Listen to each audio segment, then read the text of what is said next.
My boyfriend broke up with me because I did not take a PhD and it ruined his life. Now he keeps on coming back to me, but I don't want him in my life anymore. I had been with my fiancé, Alex, since 2020. We met at a friend's party, hit it off, and had been together ever since. He finished his doctorate in economics just last year. Since then he has been working at the uni. I have my master's in media sciences and decided to start working instead of going for a PhD. So the problem is that Alex broke up with me last Monday. It was literally so surreal and honestly, just weird. For the past few months, he'd been acting strange. He was making demands and then dropping them immediately. A few examples: he told me we were going to paint our walls back from dark green to white. When I asked why, he just said, "For F's sake, forget it," and never brought it up again, even when I asked. Another time, he came home and got mad because I was sitting on the couch with my head covered in a blanket. I had cramps. He was upset because I was just sitting there watching Netflix. Mind you, the house was spotless. When I tried to talk about it, he said, "Forget it, it's not a big deal." This kind of thing became common. Every time I tried to communicate,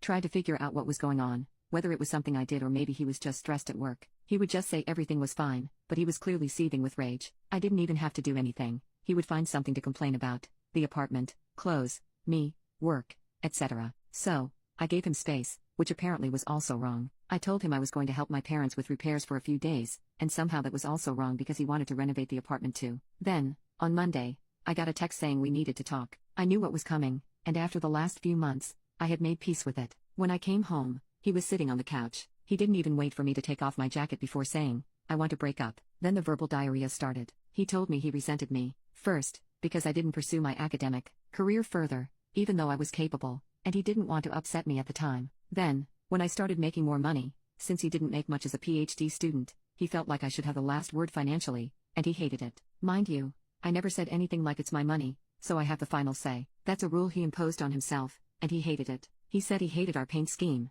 the couch, and even our effing crockpot. Then, he told me he had rejected a better PhD program to stay here because I had already started my job by the time he got the acceptance letters. Only, he never told me he had even applied overseas. He said a few months ago he checked in with a friend who's in that program, saw how they were thriving, and decided I ruined his life. He said I had too much control over his life and that he hated the idea that I could just decide not to pay for things and F him over. I honestly don't even know what that means. He also said he hated that all his friends loved me and didn't let him vent about me. Then he said again, "I'm done." I was floored. I had already made peace with the idea that we were ending, and it hurt, but after that rant, I was just disgusted. I looked at him, probably with a disgusted expression, and said, "Okay." He lost it. He said this is exactly what he meant, that it was horrible. We had been together for 4 years, and all I had to say was okay to our breakup. I just asked if he wanted to stay here while he figured out where to go. He said, "Typical, of course, you're holding the apartment over me," and started ranting again, so I just left. I told my parents, and they were also confused. My dad suggested I reach out to our landlord and explain the situation to see what options I have. I can keep paying the rent with no problem myself. He covered the utilities and some subscriptions. Just to reiterate,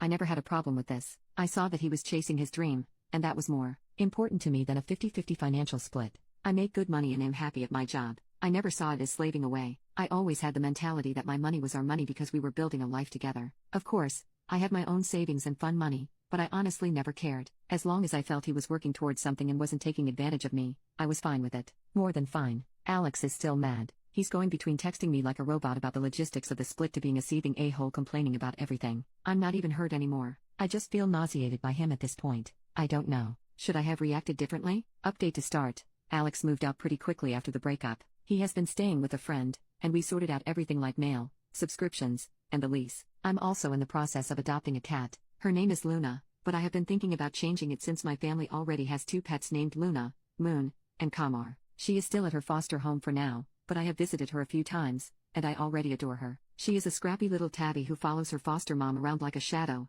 and I can't wait for her to move in during the first week of December. I've already gotten her bowls, toys, and a bed by the window ready. Now on to what happened. Last week, I was out showing someone around the city. He is the son of my parents' friends who recently moved here for work. My parents asked me to help him get familiar with the area, so I agreed. It was nothing special, just walking around, grabbing coffee, and pointing out useful spots in the city. Apparently, Alex saw us. I didn't even realize he was there, but later that night, I started getting texts from an unknown number. I guess he got a new number since I blocked his old one. The texts were just weird. He accused me of flaunting my new relationship in public, said I must have been seeing this guy before we broke up, and told me that everything he suspected about me was true. I didn't respond. I wasn't going to entertain his paranoia. The messages kept coming though. They went from angry to desperate, with him saying things like, "At least admit you were lying to me," and, Was anything about us even real? It was exhausting and honestly a little scary to see how quickly he spiraled. For the record, this guy isn't my boyfriend. He's not even someone I'm interested in. He's just the son of family friends who needed help settling into the city. The whole thing was completely innocent, but Alex has twisted it into some kind of betrayal in his head. What gets me is how little Alex seems to know me. I'm not the type of person to jump into a relationship so soon after everything that happened. Even if I were, it wouldn't be any of his business. We are done. I've made that clear. After I didn't respond to his texts, Alex started calling. I didn't pick up, but the voicemails were a mix of angry rants and desperate pleas. I ended up blocking his new number too. It feels ridiculous that I have to keep doing this, but I guess this is where we are now. Then this weekend, I went out to a bar with my friends. A few hours in, guess who walked in? Alex. I don't know if it was a coincidence or if he followed me there, but as soon as he spotted me, he came straight over. He was clearly upset, asking to talk, and I told him no. My friend stepped in, and thankfully, he left without causing a scene, but it ruined my night. It felt like I couldn't escape him, no matter where I went or what I did. When I got home later that night, I was completely drained. I had just started to relax when I heard a knock on my door. It was Alex, standing there in tears. He started crying, saying he missed me, that he didn't understand why I was doing this to him, and that he didn't know how to move on. It was like all the anger from earlier had been replaced with this desperate sadness. I didn't let him in. I told him he needed to leave, and if he didn't, I would call someone to make him leave. He begged me to listen, but I just closed the door. I spent the rest of the night feeling shaken and honestly a little scared. I don't know what he's going through. I wrote his best friend about the situation but the plea of talking to him. He said he would. I'm seriously considering getting a new phone number and possibly even talking to someone about how to handle this legally if it keeps happening. It feels unfair that I have to go to these lengths just to have some peace, but I don't see another option.